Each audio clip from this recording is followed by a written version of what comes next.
Today, we're going to break down commentator Douglas Murray's perspective on the protests that have been sweeping across Iran. It's a view of an uprising that, as he puts it, is happening almost completely in the dark. So let's set the stage. You've got a country in the midst of a massive revolt, a government that's cracking down hard. And, according to our source, there's a deliberate curtain of silence being pulled over the whole thing. Now, to really get what's going on, the source frames these events not as something that just popped up out of nowhere. Instead, this is seen as the latest, and maybe the most important, chapter in a struggle that's been going on for decades. Murray's core point is that the Iranian people have, once again, risen up against what he calls the totalitarian theocratic government that came to power way back in 1979. But even though there have been other uprisings, he argues this time is different. So what is so different? If this has happened before, you're probably asking, what makes this moment so unique? Well, according to the source, it's a couple of really big things. It really boils down to two key distinctions. First, just the sheer scale of it.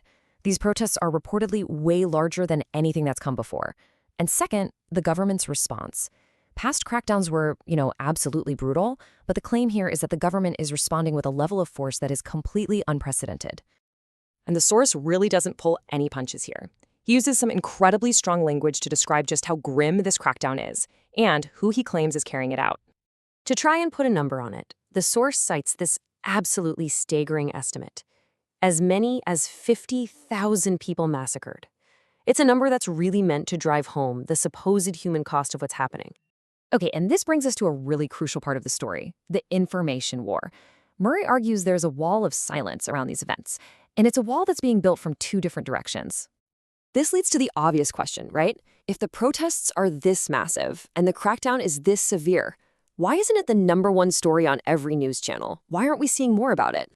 Well, the source claims there's a very deliberate strategy behind that. The first type of silence is being engineered by the regime itself. You shut off the internet, you turn off the power, and the goal is simple: stop anyone from getting images or stories out. Basically, you just hope the rest of the world completely forgets you exist. But then there's this second kind of silence. And this one, Murray argues, is happening a lot closer to home. He points to what he sees as a shocking lack of outcry from Western cities, from the media, and from universities, asking, hey, where is the support for these protesters? All of this builds up to the central comparison in Murray's entire argument. He puts two very different events side by side to make his final point about where the world's attention is focused, and maybe more importantly, where it isn't. And the contrast he paints is really stark.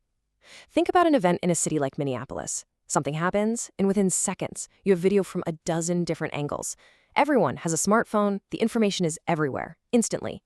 But in Iran, the source argues, the government creates an information blackout with the exact opposite goal: to make sure the world does not notice. And that's really the bottom line. The source leaves us with this final, really challenging thought. The Iranian government, he claims, is desperately hoping the world won't see what's happening.